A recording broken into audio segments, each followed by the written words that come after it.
सलाहुद्दीन अयूबी। शुक्रिया जनाब स्पीकर साहब। ये एक बहुत बड़ी अहम मसला है। आलिम अहमद साहब ने भी बात की और इससे पहले यहाँ पे एक मेंबर ने भी बात की। इन्ना दीन इंदल्लाहिल इस्लाम, दीन इस्लाम है और ये मजहब इस्लाम का नाम है। मजहब मतलब क्या? इस्लाम। और यहाँ हर एक के जेब में एक फतवा है और ये मजहबी तबका कोई ऐसी चीज उन्होंने समझा है कि यह मजहबी तबका कोई ऐसी मामूली चीज है और उसके खिलाफ हर एक उठते हैं और फतवा लगाते हैं और कहते हैं कि यह दहशतगर्द। अभी आपने लब्बैक को दहशतगर्द करार दे दिया और कल जमीयत को कर लो, फिर सिपा को कर लो, फिर उसके कर लो। इस तरह अमेरिका जो सबसे दुनिया में बड़े गुंडा है और उसके साथ नाटो के और पूरी ताकत के साथ एक मजहबी तबके के खिलाफ अफगानिस्तान में लड़े, 20 साल लड़ाई में क्या नतीजा निकला। और ये बातें ऐसे मामूली लेना ठीक है, बिल्कुल मैं कह रहा हूं कि आप भी आशिक रसूल है, आलिम अहमद साहब भी आशिक रसूल है, लेकिन ये जो लोग हैं, ये 1000 है, 2000 है, 10,000 है, कितने लोग हैं और उसके खिलाफ ये आवाम जो है ये मुल्क के बच्चों की तरह है। और आपके बच्चे अगर कोई खुदा ना खास्ता, मैं तो शरारत भी नहीं कहता हूं, उसका अपना मसला भी है, तो आपने मुज़ाकरात के साथ उसके साथ बात करनी है। और आपने जो वादा किया इनके साथ, हुकूमत ने जो वादा किया इनके साथ कि वादे में किया है कि हमने, आलिम अहमद साहब अभी कह रहा है कि ऐवान को बुलाएंगे और ऐवान में ये मसला रख देंगे। ये वादा कब हुआ और ऐवान ने अभी तक रखा क्यों नहीं है? तो ये जो अभी अगर आप कह रहे हैं कि बगावत है, जो भी है इस गफलत की वजह से है और ये गफलत उस पे डालना ये मेरे ख्याल में जुल्म है। जनाब स्पीकर साहब, मुख्तसर मैं ये कह रहा हूं, ऐसे बातें कि हर एक इस तरह उठते हैं और कहते हैं कि ये दहशतगर्द किसने बनाया, तो आप इस तरह ये दहशतगर्द यहाँ पे इस असेंबली में बैठे हुए लोग हैं जिन्होंने इस मुल्क के अमन को तबाह किया, जिन्होंने इस मुल्क को लौटा है। और इससे ये आपकी बात जो मैं एक्सपंज करता हूं इसको जी, आपने जो कहा कि यहाँ बैठे हुए लोग हैं ये दहशतगर्द है, इसको मैं एक्सपंज करता हूं। और यहाँ बैठे हुए लोग जो अभी लब्बैक में दहशतगर्द का फतवा लगाया, आप उसको क्यों नहीं एक्सपंज करते हो? ये उसने जो उस पे दहशतगर्द का फतवा लगाया, कर सकता हूं हाउस की कार्रवाई को नहीं, इसने जो अभी दहशतगर्द का फतवा लगाया इन लोगों पे, उसको भी एक्सपंज कर दे। तो उससे जो मुल्क तबाह करते हैं उससे बढ़कर दहशतगर्द तो नहीं हो सकता है। मुल्क के अमन को तबाह कर दे, मुल्क की अमन अमान को तबाह कर दे। आपसे मैं पूछता हूं, ये दहशतगर्द नहीं है, क्या है? जनाब स्पीकर, जरा सोच समझ के हर एक यहां पे बात कर ले।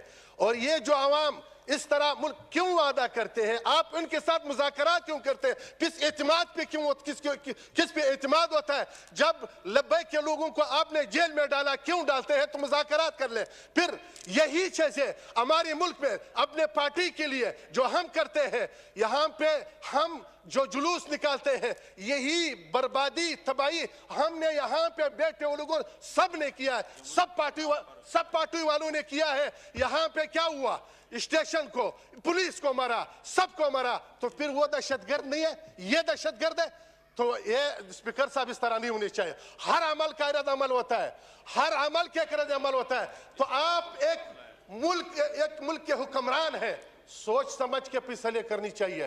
बगैर सोच समझ के फैसले से हर अमल का रद्द अमल होता है। ये आप पूरी भी नहीं कर सकता है। ये 1000 नहीं है, 2000 नहीं है, लाख नहीं है, ये करोड़ों लोग हैं। ये इस तरह नहीं है। रसूलुल्लाह सल्लल्लाहु अलैहि वसल्लम के नामूस पे हम सब सर कुर्बान करते हैं, सिर्फ मुंह से नहीं, जुबान से नहीं। और शुक्रिया, थैंक यू जी। मैं एक बात बताऊं, इस हाउस में कोई आदमी ऐसा नहीं बैठा जो हुजूर सल्लम के शान के ऊपर अपनी जिंदगी नहीं कुर्बान कर सकता।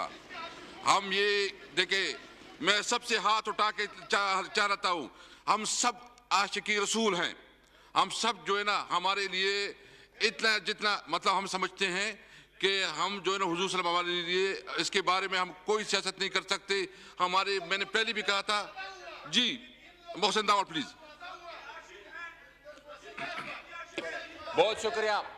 बहुत शुक्रिया जनाब स्पीकर साहब।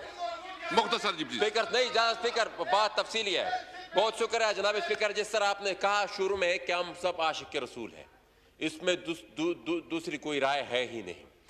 लेकिन अफराद को या किसी फर्द को हम ये इख्तियार नहीं दे सकते कि वो अपने किसी भी मुतालबे को मनवाने के लिए तशद्दुद पे उतर आए।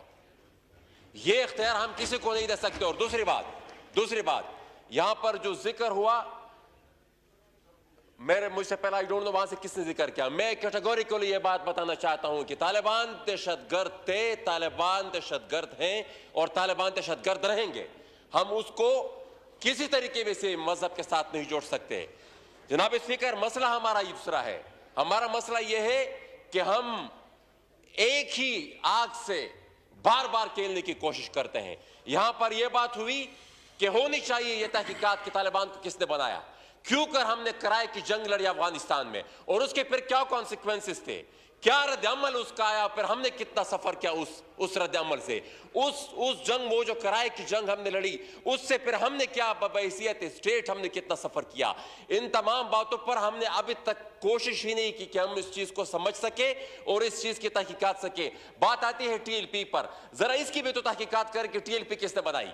हम क्यों कर ये जो अभी जस्टिस फाइज ईसा साहब सफर कर रहे हैं, एक रेफरेंस जिसका हम वो सामना कर रहे हैं, वो क्यों सामना कर रहे हैं? वो इसलिए क्योंकि वो तह तक पहुंच गए थे और उसने बता दिया था कि कौन इस चीज में मुलविस है, किसने बनाई थी ये टीएलपी।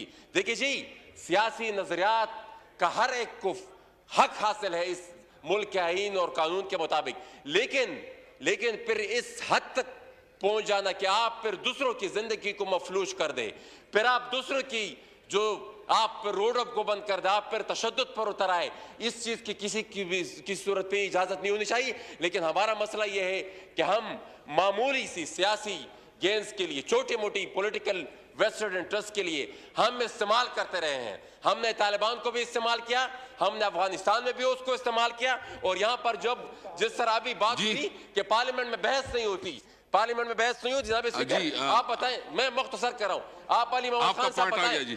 आपका पॉइंट आ गया। नहीं यार,